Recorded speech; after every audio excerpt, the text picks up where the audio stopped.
bien, las fracturas maxilofaciales involucran, en primer lugar, lo que se denomina una atención urgente o emergente, ¿no? O también denominada atención vital. Y la atención vital está orientada a ver si la vía aérea está despejada, si no hay hemorragia en curso que pueda estar ocasionando que el paciente se aspire, y sobre todo valorar otros traumatismos.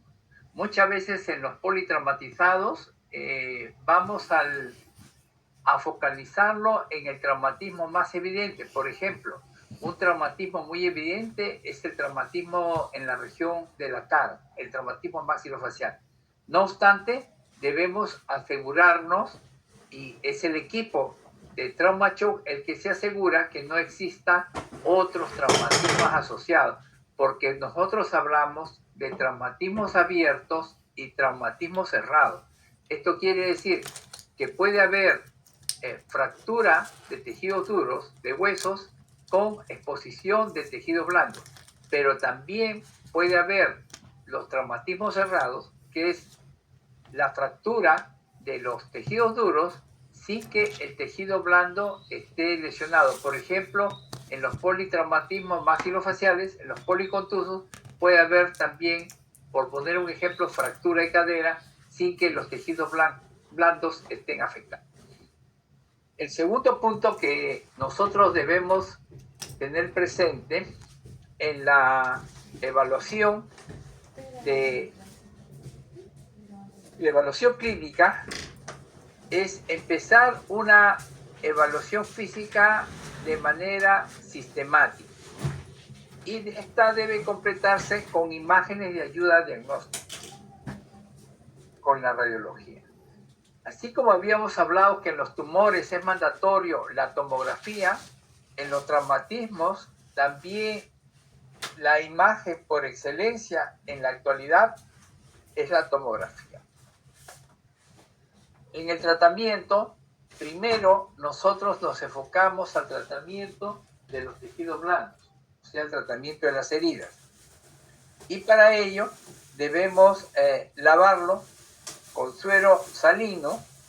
Debemos tener que hacer un cuidadoso examen para poder retirar cualquier objeto o cuerpo extraño que se encuentre involucrado, ¿no? Usualmente los traumatismos involucran que los tejidos afectados estén impactados o incluidos con cuerpos extraños.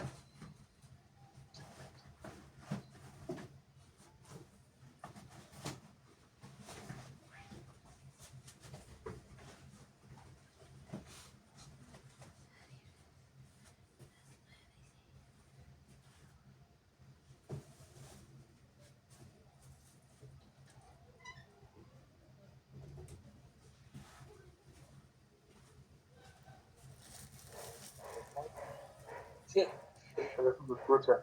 Entonces la sutura debiera realizarse en el lapso, o sea, debe realizarse de manera precoz, ¿no? Y el lapso que usualmente es el esperado es de 6 a 24 horas. Entonces, cuando ya nos referimos a la región facial, debemos hacerlo de manera sistemática, como les había mencionado, ¿no? Entonces, en primer lugar, nosotros vamos a evaluar la porción superior, o también denominada craneofacial, para continuar con la región media, denominada también naso-orbital, y por último, la región inferior, que está integrada por la mandíbula maxilar inferior con los dientes. En estas imágenes ustedes ven fotografías clínicas de pacientes que han sufrido traumatismos en la región maxilofacial. En la imagen superior, cuando al paciente se le pide que eleve los ojos, ¿no? Vemos que uno de los globos oculares queda atrapado. vemos también que este paciente presenta múltiples heridas faciales que ya han sido suturadas, pero notamos estos hematomas periorbitarios, ¿no? Estos hematomas periorbitarios, que también lo notamos en esta paciente, se denomina ojo de mapache. Cuando nosotros vemos un paciente traumatizado con estos hematomas periorbitarios, denominados ojos de mapache, entonces nosotros inmediatamente sospechamos de una fractura de tercio medio, ¿no? Una fractura piramidal o también denominada fractura de Lefort 2. Entonces, para poder evaluar los rebordes orbitarios, nos colocamos frente al paciente y deslizamos nuestros dedos desde la parte más interna hasta la parte más externa del reborde orbitario superior, y luego también en palpación bimanual, fíjese que utilizamos los pulgares desde la parte más interna hasta la parte más externa de los rebordes orbitarios. Usualmente vamos a poder escuchar algunos sonidos como crépitos o algún otro ruido que nos indica que probablemente estamos frente a hueso fracturado. Esto ya lo vamos a ir comprobando con las imágenes de apoyo.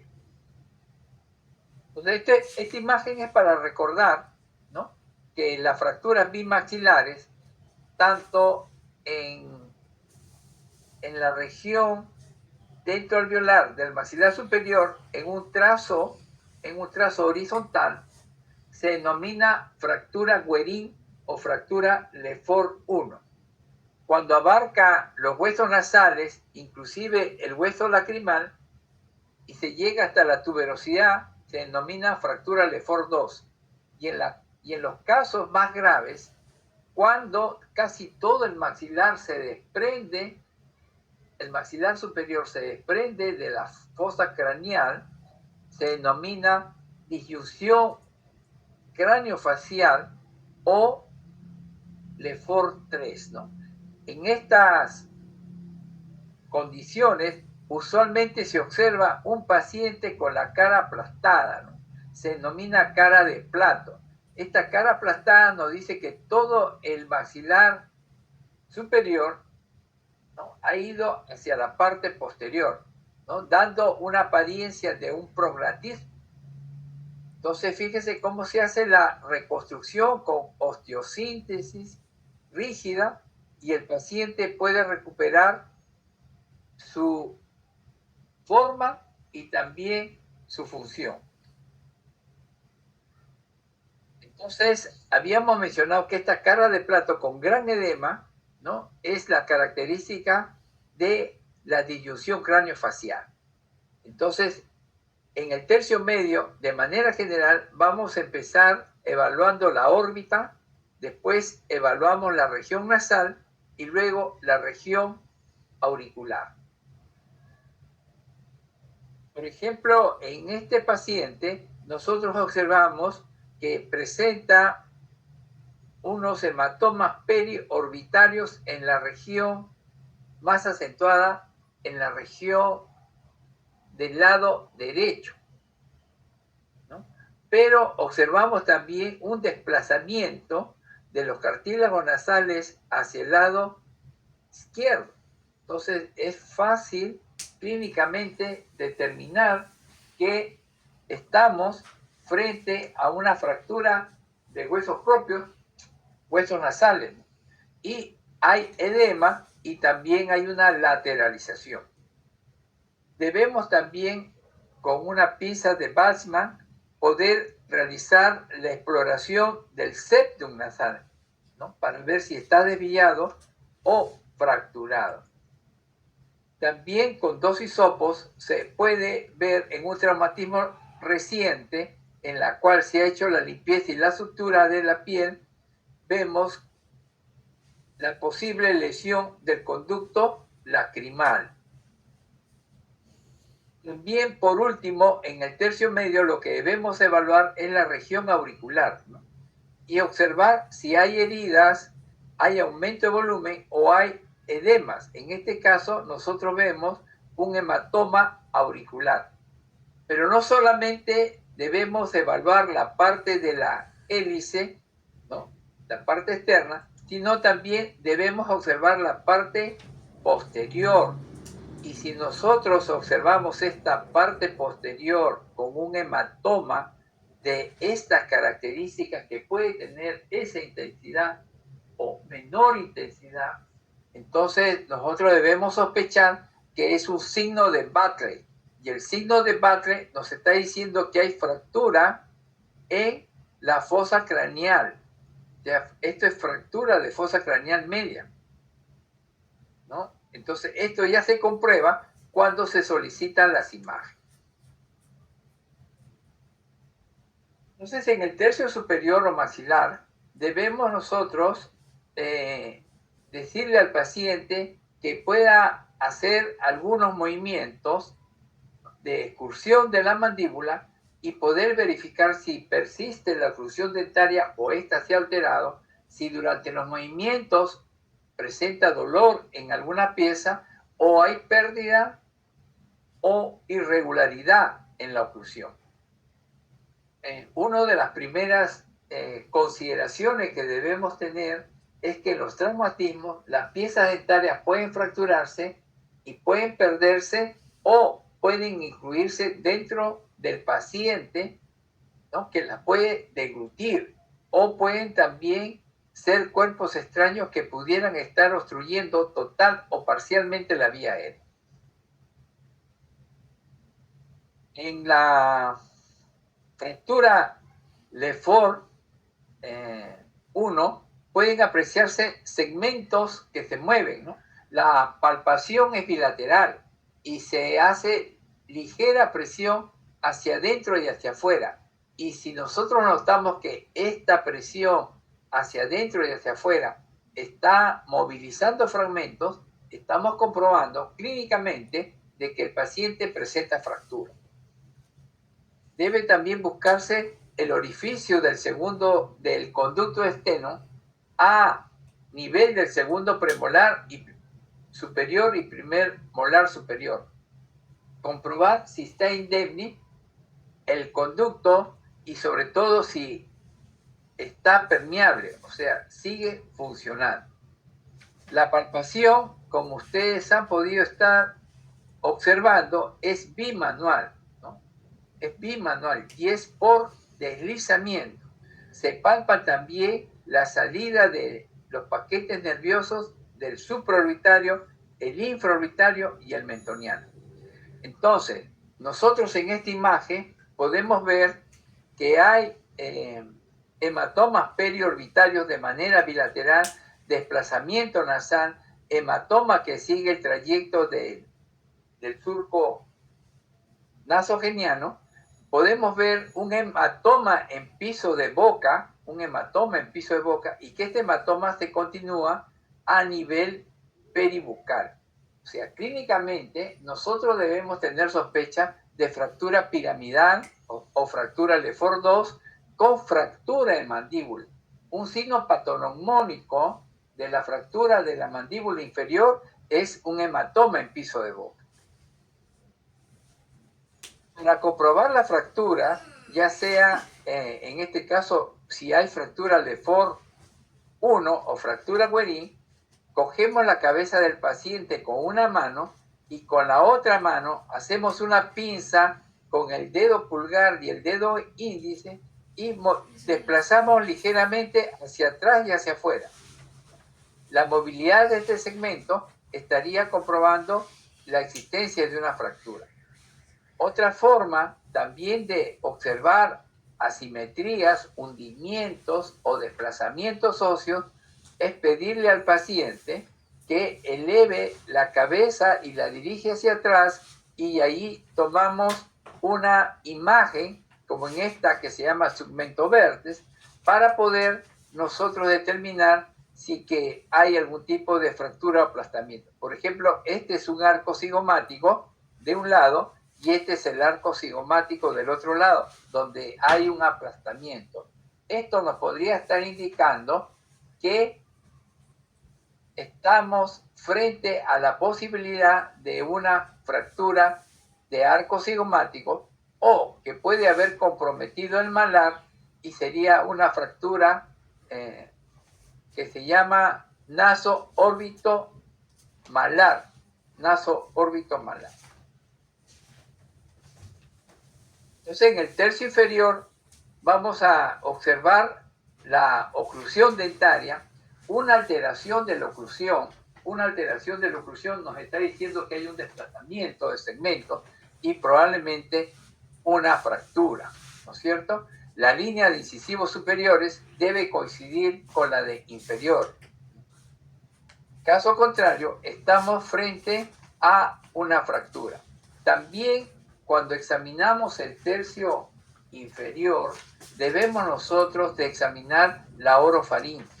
Y si faltan piezas dentales, debe hacerse una radiografía de tórax.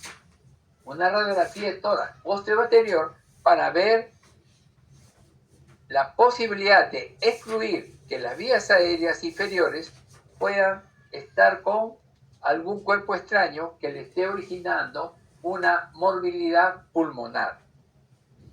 O sea, pueden haberse deglutido piezas dentales. Cuando hay desviaciones y hay asimetría y dificultad para cerrar los dientes, debemos sospechar de una fractura de cóndilo, ¿no? Si se presenta cara de luna llena con hematoma en piso de boca y cuello, debe pensarse en múltiples fracturas de la mandíbula y asegurarnos de que la vía aérea esté permeable. Caso contrario, la indicación de traqueostomía de urgencia es lo indicado. En la palpación extraoral como en la intraoral, debemos nosotros deslizar nuestros dedos buscando escalones o asimetrías, ¿no? Entonces, estos escalones o asimetrías nos están indicando desplazamiento de los huesos, por lo tanto, fractura. Debe hacerse también un examen intraauricular de los cóndilos. En caso que no se palpa el trayecto del cóndilo, nosotros decimos que estamos frente al signo de silencio condilio. O sea, nosotros le decimos al paciente que abra la boca, pero aplicamos nuestro dedo índice sobre el cóndilo y no sentimos el movimiento del cóndilo durante la apertura, entonces nosotros estamos frente a una condición que decimos silencio condilio. Y silencio condilio significa fractura de cóndilo, como en este caso. Miren este cuerpo de cóndilo que está desplazado. Entonces el paciente abre y cierra la boca por acción de los músculos, pero no sentimos el desplazamiento del cóndilo.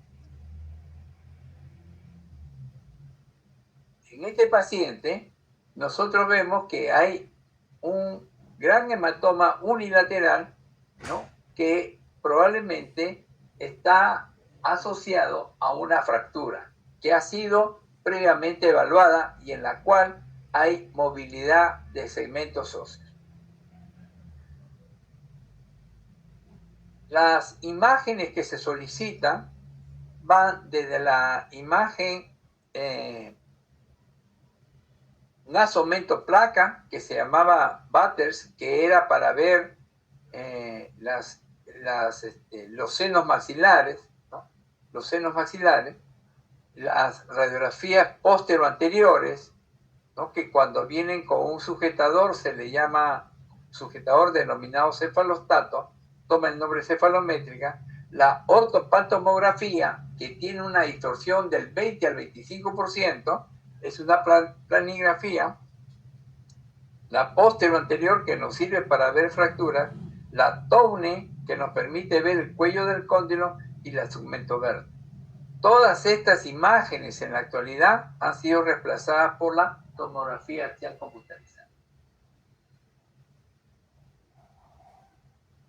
Entonces, lo que se indica actualmente en caso de traumatismo o fractura, de frente iniciamos con una tomografía axial computarizada. Entonces, en estas tomografías con reconstrucción, como en este caso, nosotros observamos los múltiples trazos de fractura. ¿no? Fractura en mandíbula, fractura de arco cigomático, desplazamiento de cavidad orbitaria, y esto también, en esta reconstrucción 3D y en este corte axial con ventana para tejidos duros, podemos observar los diferentes trazos de fractura.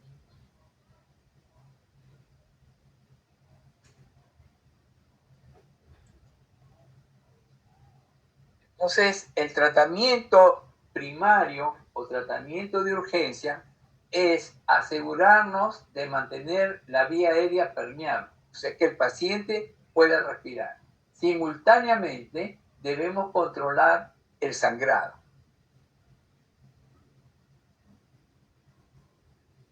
El tratamiento que se denomina diferido o tardío está presto a realizarse una vez que el paciente ha sido estabilizado. Quiere decir que no tiene hemorragia, está suturado y que la vía aérea está permeable. Entonces, en estas condiciones, nosotros podemos hacer los bloqueos intermástico-mandibulares, podemos hacer la sujeción de los huesos fracturados con alambre, que se llama osteosíntesis, o la sujeción rígida que se hace a través de osteosíntesis con placas y tornillos. Podemos hacer también injertos óseos que van a estar fijados a estas placas o microplacas. El manejo no complicado es con analgésico, antiinflamatorio, desinflamantes, antibiótico terapia y derivar al paciente a una sala de cirugía maxilofacial. Las recomendaciones serían inmovilización, signos vitales, es imprescindible hacer una cuidadosa anamnesis, localizar la lesión, describirla y solicitar los exámenes auxiliares de imágenes y laboratoriales pertinentes. Esta es la arquitectura del macizo craneofacial, ¿no? Como ustedes ven, tienen en líneas moradas, se ven unas líneas verticales y en líneas rosadas, unas líneas transversales. Estas líneas verticales y transversales constituyen la arquitectura del cráneo. Es lo que da la fuerza y la resistencia a cualquier energía que pretenda impactar sobre los huesos. Cuando esta energía supera la resistencia ósea, es que se produce lo que se denomina pérdida de la solución de continuidad o fractura. El profesor Champy estudió estas líneas porque en estas líneas de refuerzo, en estas líneas era la que teníamos que alinear para empezar a reconstruir, y estas líneas servían para colocar las mini placas. O sea, las mini placas se colocaban en esta línea. Nosotros sabemos que la mandíbula es el único hueso móvil del cráneo, pero este hueso va a estar a expensas del neuromuscular, que es manejado por el sistema nervioso central. Y para nosotros poder tener un punto de partida, lo que primero que teníamos que hacer para empezar a un tratamiento con osteosíntesis, ya sea con alambre o con mini placas, era buscar la estabilidad oclusal, como en este caso, ¿no? Y una vez que está la oclusión estable, nosotros hacíamos la inserción de mini placas. Conclusión de esta lámina: para la reconstrucción mandibular, el gol estándar es buscar una adecuada oclusión funcional. La oclusión dentaria nos va a permitir la restauración de la forma y también nos va a permitir continuar con la función de masticación. Sabemos diversos tipos de fijación con alambre. Esto se llamaba osteosíntesis alámbrica. Primero se fijaban los dientes con alambre y luego se atravesaban ciertas estructuras, como ustedes ven acá, la cavidad nasal o la cavidad infraorbitaria. Entonces, con estas fijaciones se podía a su vez fijar la oclusión dentaria. En la actualidad, lo que se usa es un sistema de osteosíntesis rígida que viene dado por placas y tornillos. Las placas ahora son pequeñas, como ustedes están viendo, y se ponen adecuadamente en los trazos de fractura. Ven acá que hay dos trazos de fractura, unas microplacas muy pequeñas que van a posibilitar que este reborde orbitario lateral se pueda reconstruir y el paciente pueda sobrellevar una recuperación adecuada. En la actualidad se están usando placas diseñadas por flujo digital. Estas son las nuevas mini placas que se están usando, que son personalizadas y diseñadas de acuerdo a la situación anatómica de cada paciente. Ven algún tipo de tratamiento de pacientes ya de hace bastante tiempo, pero que se está utilizando una combinación de mini placas con alambre. En las fracturas Lefort 3, aquellas en las cuales la cara se separa del cráneo por una disyunción craneofacial, son fracturas muy graves porque puede haber pérdida de líquido cefalorraquídeo. De todas las fracturas de la cara, la más grave y que pone en peligro la vida, por lo que le mencionaba, hay pérdida de líquido cefalorraquídeo, es la fractura de Lefort 3 o disyunción craneofacial. Entonces, usualmente para poner las mini placas, miren, se hacen estas incisiones que ustedes están viendo en el esquema. Incisiones horizontales, incisiones verticales, y sobre el cabello se hace una incisión que va de un lado a otro, de tal manera que pueda desplegarse toda la parte de la cara, exponer el cráneo fracturado y poner las mini placas. Estas incisiones se denominan bicoronales, incisiones bicoronales. Entonces, la incisión bicoronal es característica para el tratamiento de la fractura más grave craneofacial, que es la Lefort 3. Acá ustedes ven otras líneas para poder incidir la piel y poder entrar, localizar el hueso y fijar.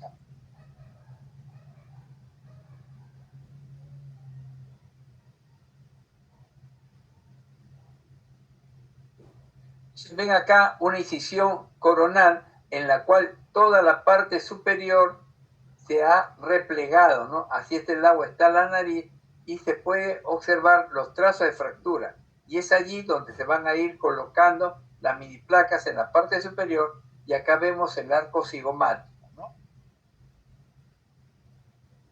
Entonces fíjese que se va colocando las mini placas y luego se vuelve a poner la piel, a reposicionar la piel y se va a utilizar un sistema que puede ser combinado de mini placas o de grafts para poder volver a poner la piel en su lugar, ¿no? Esto se llama incisión bicoronal o incisión coronal, ¿no? No quedan cicatrices porque queda dentro de la espesura del cuero cabelludo. Muy bien, entonces esto también es un tipo de fractura compleja, por eso se llama complejo cigomato-malar, porque involucra el borde externo de la órbita, el hueso malar, el hueso cigomático y el piso de la órbita. Entonces, fíjese la naturaleza de la fuerza para que haya este tipo de fractura y cómo involucra también los tejidos blandos. Miren acá en este deportista cómo hay una fractura del complejo cigomático malar. Lo mismo hacia el lado derecho vemos un gran hematoma de una paciente que tiene este mismo tipo de fractura. Entonces, usualmente es un golpe en el arco cigomático, ¿no? O en todo lo que es el complejo cigomato-malar y en la cual hay desplazamiento y produce fractura. es otro tipo de fractura. Fíjese que puede haber diplopia, ¿no? O sea, visión doble, o simplemente ya hay una diferencia, una simetría en los bordes orbitales.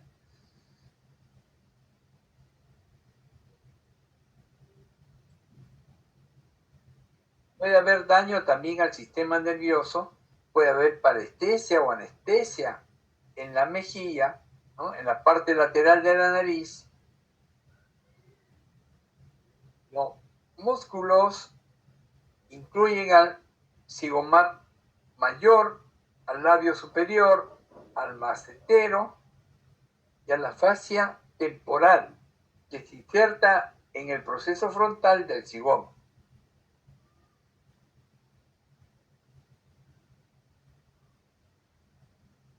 Una fractura del complejo cigomato-malar incluye la interrupción de las 4 suturas, ¿no? 1, 2, 3, 4. Están señaladas con la flecha roja.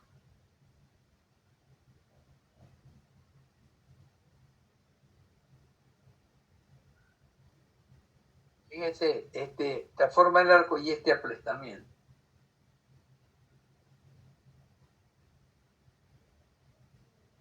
Los trazos de fractura están señalados por la flecha. Y en esta foto vemos el aplastamiento, ¿no? Que me dice que hay una fractura del complejo cigomato-malar.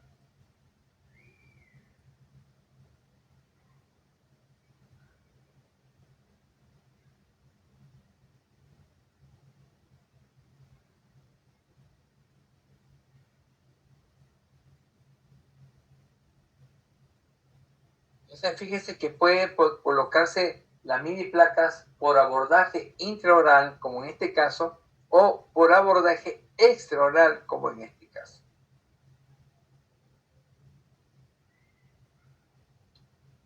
Entonces puede haber una pérdida de la agudeza visual, puede haber una menor disposición de la respuesta de la pupila a la luz y puede haber lo que se denomina el ifema.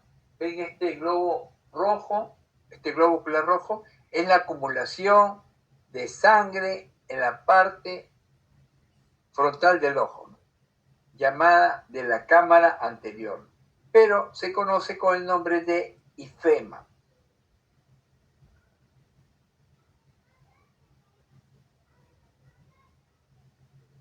Fracturas orbitales, fíjese que cuando hay fractura orbital, el piso de boca se rompe y el cuerpo ocular, el globo ocular, tiende a descender.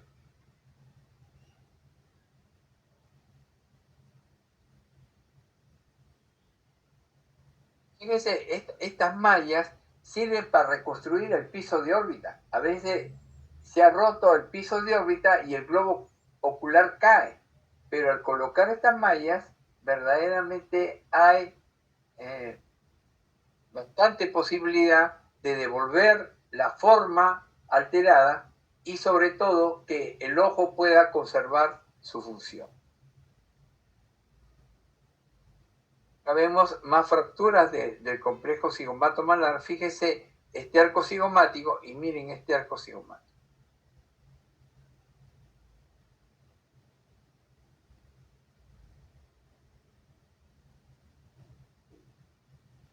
El tratamiento de estas fracturas es básicamente quirúrgico.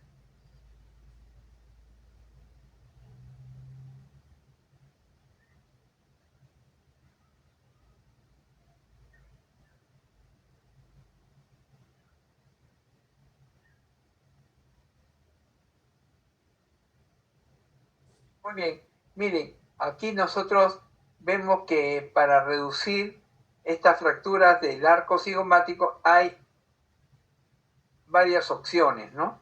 pero siempre se hace una opción con abordaje. Por ejemplo, acá se ha hecho un abordaje a nivel de cráneo y con un instrumento se ha levantado el arco sigmático que ha estado aplastado, ¿no? O también se puede poner un tutor metálico y con eso se sostiene hacia arriba el arco sigmático que ha sido aplastado.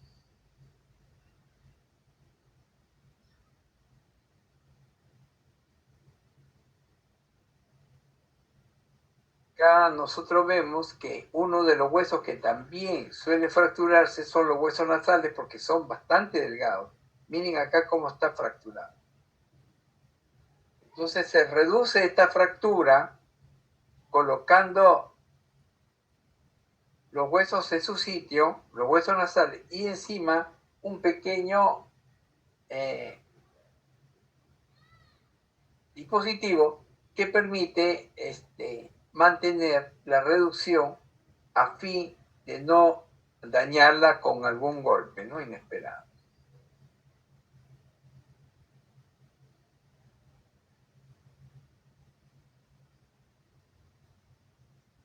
Es un tipo de fractura naso-órbito-hemorroidal. Fíjese cómo se colocan las mallas metálicas, que son también de titanio.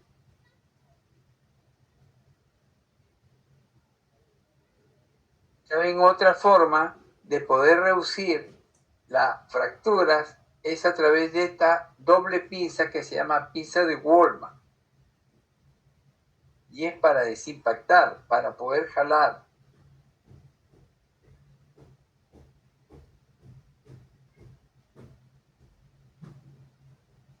Entonces acá ven que se ha hecho una adecuada osteosíntesis y nuevamente el hueso está unido y ya listo para reparar.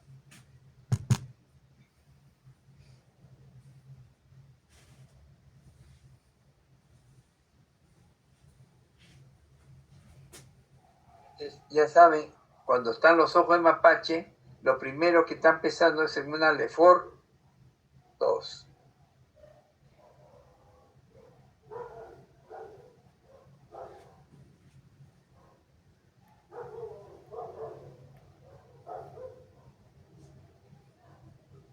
Fíjense, esta fractura Lefort 3 es una de las más graves, como ya les había mencionado.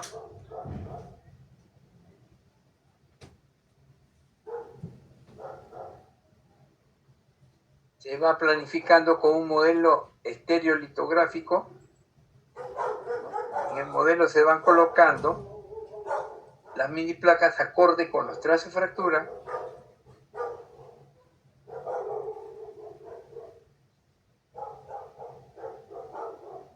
¿No? Ven esta incisión bicoronal en la cual se han colocado a nivel nasal. Fíjense, a nivel nasal se ha podido colocar mini placas, acá están los globos oculares, y en los trazos de fractura se han colocado también mini placas.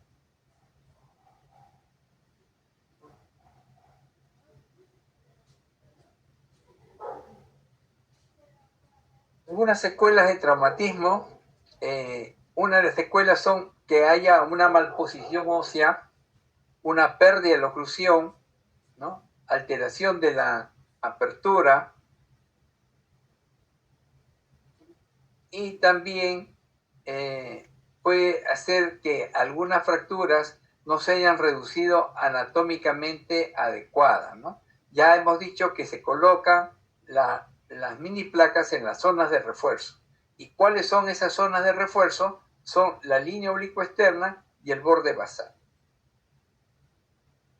Y también en el maxilar superior se debe colocar en los pilares verticales, como el frontomalar, el pilar anterior o canino y el pilar maxilomalar o piramidal. Entonces acá hemos visto nuevamente lo que son las vigas horizontales, ¿no? Que son la suprayoidea, la infrayoidea, la de la apófisis cigomática y la viga alveolar. Entonces fíjese cómo se han colocado las mini placas en todas las zonas de refuerzo. Por ejemplo, en la línea oblicuo externa. Miren, en la región anterior usualmente se colocan 2 mini-placas.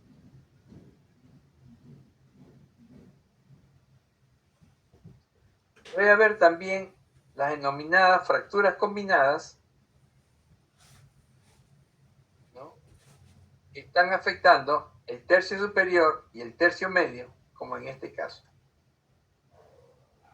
Las secuelas de fractura mandibular con una alteración de la oclusión dentaria son muy evidentes.